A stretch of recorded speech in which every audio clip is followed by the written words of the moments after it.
Questionário da lição 2, o nascimento de Jesus.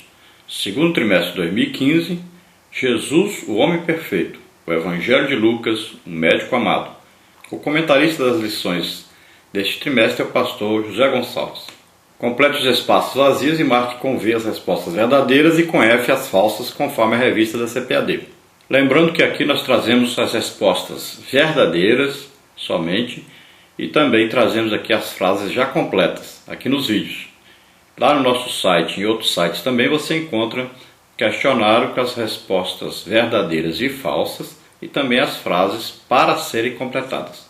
Aqui tudo resolvido já. Vamos ver dentro do texto áureo a primeira pergunta para completar. E deu à luz o seu filho primogênito e envolveu em panos e deitou-o numa manjedoura, porque não havia lugar para eles na estalagem. Lucas 2:7. Dentro da verdade prática, a segunda pergunta para completar. Deus revelou seu amor à humanidade ao enviar a este mundo o seu Filho Jesus. Dentro da introdução agora, a pergunta número 3. Como Lucas narra e situa o nascimento de Jesus?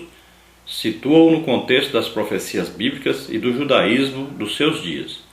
O silêncio profético, que já durava 400 anos, foi rompido pelas manifestações divinas na Judéia.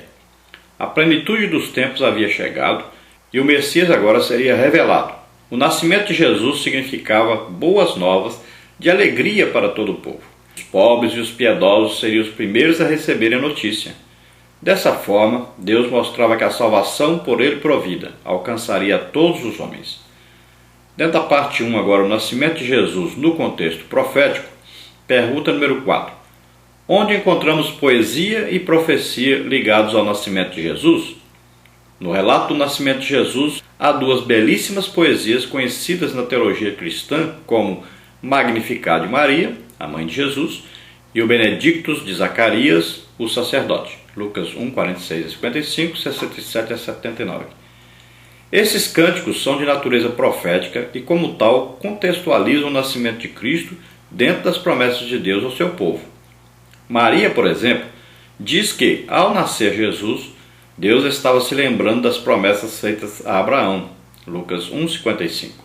Por outro lado, Zacarias afirma da mesma forma que tal visitação era o cumprimento do que Deus havia prometido na antiguidade aos profetas. Lucas 1,70.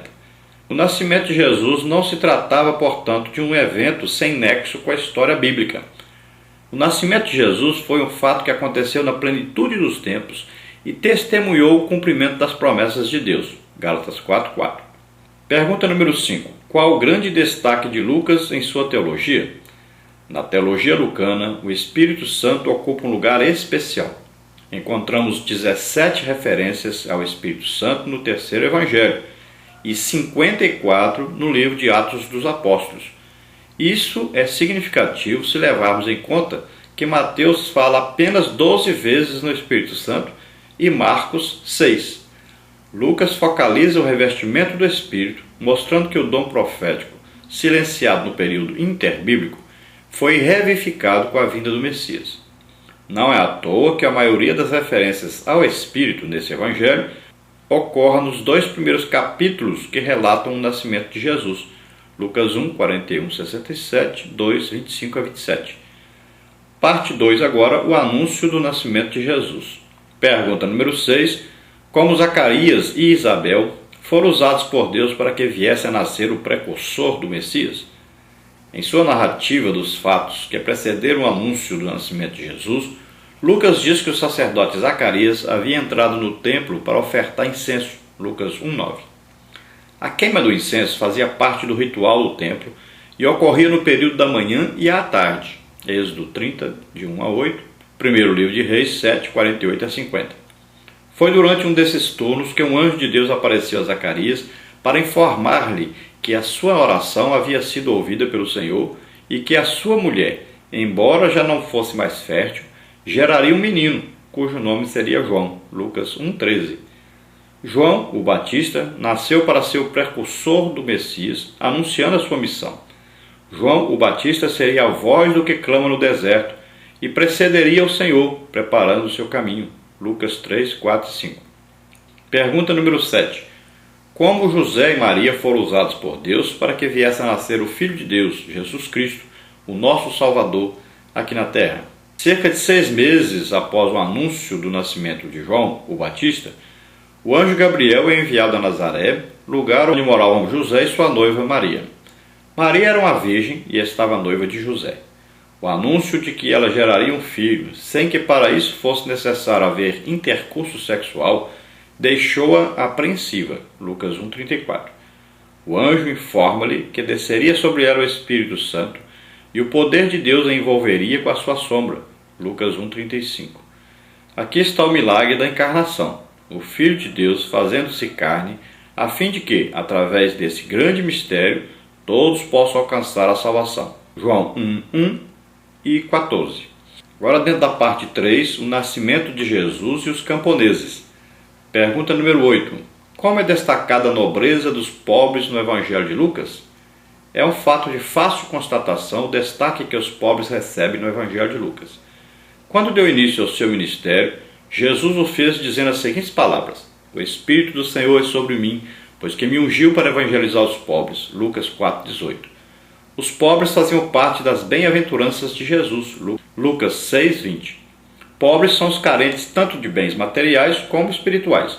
No anúncio do nascimento de Jesus, um anjo do Senhor é enviado especialmente aos camponeses pobres que pastoreavam os seus rebanhos no campo. Jesus veio para todos, independe da condição social. O Filho de Deus dedicou total atenção às minorias do seu tempo, as mulheres, crianças, gentios, leprosos, etc. Ele chegou a ser chamado de amigo dos publicanos e pecadores, pois estava sempre perto dos mais necessitados. Pergunta número 9. Como Igreja do Senhor, temos atendido os desvalidos em suas necessidades? Será que temos seguido o exemplo do Salvador? Complete. Como sal da terra e luz do mundo, precisamos revelar Cristo aos carentes e necessitados, pois eles conhecerão o amor de Cristo mediante as nossas ações. Pergunta número 10. Como nos é apresentada a realeza do Messias por Lucas? A mensagem angélica anunciada aos pastores que se encontravam no campo era que havia nascido na cidade de Davi o Salvador, que é Cristo, o Senhor. Lucas 2,11. Lucas lembra o fato de que Cristo nasceu em Belém, cidade de Davi, cumprindo dessa forma a profecia bíblica, Miqueias 5,2.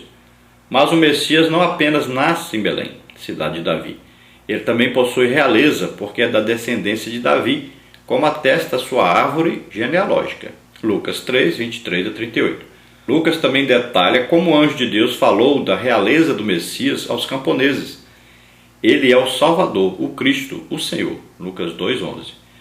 Essas palavras proferidas pelo anjo, além de mostrar a realeza do Messias, destacam também a sua divindade. Jesus é Deus feito homem. Parte número 4. O nascimento de Jesus e o judaísmo. Pergunta número 11. Havia judeus piedosos na época do nascimento de Jesus? Quais são destacados por Lucas? Lucas mostra que o nascimento de Jesus aconteceu sob o judaísmo piedoso de algumas poucas pessoas, destaque meu aí. Ele ocorreu dentro do contexto daqueles, de alguns poucos, destaque meu aí, que alimentavam a esperança messiânica.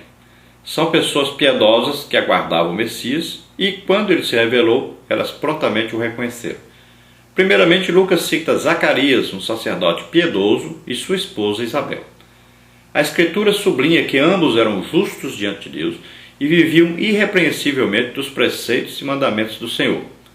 Lucas apresenta também Simeão, outro judeu piedoso de Jerusalém e que esperava a consolação de Israel. A ele foi revelado pelo Espírito Santo que não morreria antes que visse o Messias. Lucas 2, 25 e 26. Da mesma forma foi revelado à profetisa Ana, uma viúva piedosa que continuamente orava a Deus e jejuava. Quando viu o menino Jesus, deu graças a Deus por ele e falava da sua missão messiânica. Lucas 2, 36 a 38. Pergunta número 12. Dentro do tema rituais sagrados, complete. Lucas coloca o cristianismo dentro do contexto do judaísmo e não como uma seita derivada deste.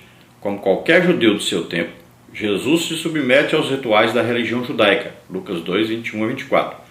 Como homem perfeito, ele cumpriu toda a lei de Moisés. Agora, dentro da conclusão, pergunta número 13, para completar.